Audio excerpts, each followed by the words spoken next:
There have been many famous westerns throughout history, way too many to count as a matter of fact. But there is pretty much only one trilogy of westerns that's considered to be an absolute masterpiece in terms of cinematic storytelling, with that being the Dollars trilogy or the Man with No Name trilogy, which were three spaghetti westerns released in the 1960s, with all three written and directed by Italian filmmaker Sergio Leone and starring Clint Eastwood as the Man with No Name. A Fistful of Dollars, For a Few Dollars More, and finally and most famously, The Good, the Bad, and the Ugly, respectively. And while the latter is considered far and away the best of the three, and easily the most iconic, the other two are also considered by many to be Western classics in their own right, and together make for perhaps one of the greatest trilogies ever put on film. And today, I'd like to go over all three movies and explore what makes each one individually so good. And obviously there are going to be spoilers ahead, so in case you don't want something about any of these movies ruined, it would be a really good idea to click off the video. Okay, so first off there's A Fistful of Dollars, which is honestly the most conventional western of the three. A mysterious stranger rides into a small western town that's in desperate need of help, and soon turns to the stranger in question once he's proven how tough he is. But that being said, the way that story is told is a very interesting one. The way Leone keeps you guessing as to which side Joe is actually on, as well as the pure savagery depicted by the villainous gang, makes for a western that might have a tried and true story, but tells it in a pretty unforgettable fashion. But it might just owe its most iconic scene from the Back to the Future sequels, where Joe lets the villain shoot him only to keep getting back up because he had stuffed a metal plate in his shirt, which alternate Biff is shown watching in part 2, and Marty then uses against Griff in part 3, further showing just how effective Sergio Leone was at making a conventional story pretty dang memorable. Then we have For a Few Dollars More, which in many ways is almost like a prototype version of The Good, the Bad, and the Ugly, but it's still different enough to stand on its own merits. And it was also at this point that Sergio Leone started going with a more unconventional storytelling style, and many would agree that was all to the good. In fact, when this movie was released in 1965, the American Censor Board complained that Leone had, quote, broken every rule of the Hays Code, which were basically the guidelines for what could and couldn't be done in movies back then.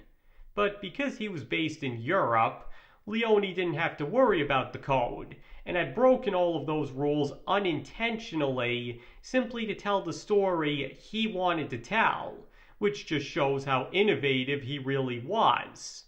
But as for the movie itself, the story of two separate people trying to chase down a violent gang leader for separate reasons, and even eventually coming to ally with each other for the shared goal of killing him, is a very well told one. And special props must go to the climactic sequence where Eastwood's Man with No Name takes a back seat and lets his newfound partner and friend have his revenge, recognizing it as more important than the money he himself is after. And finally, there is The Good, the Bad, and the Ugly. And honestly, what is there that hasn't been said at this point? Considered by pretty much everybody to be the greatest Western ever made, this movie manages to take the simple story of three outlaws chasing each other to a hoard of gold stashed away by the Confederate Army and keeps your attention every single moment. Through a combination of his knowledge and talent of filmmaking, and Ennio Morricone's iconic musical score, a story that does absolutely everything right, and brilliant performances from the entire cast, Leone managed to pull out all the stops and turned what could have been a simple movie into an absolute masterpiece.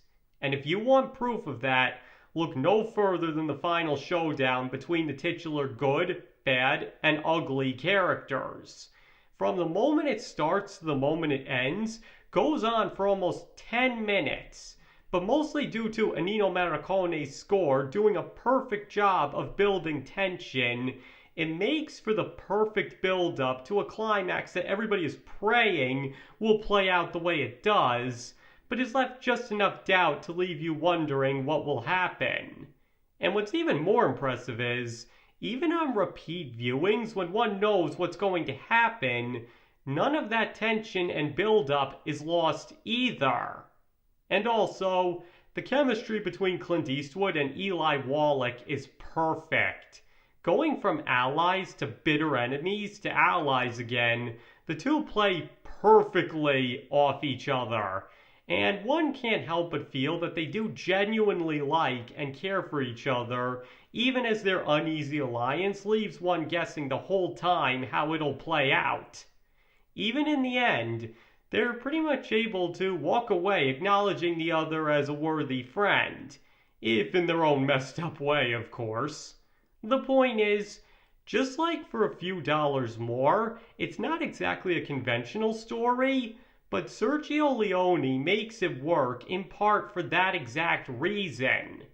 And the same can be said for pretty much the entire trilogy on the whole. Alright, I think that was everything I wanted to cover. So now I'd like to hear from all of you. Do you believe that The Man with No Name, or Dollars trilogy, might just be the greatest trilogy of westerns ever made, mainly due to the geniusness of Sergio Leone? Or do you not think so? And which is your favorite movie of the trilogy? Please feel free to let me know in the comments below.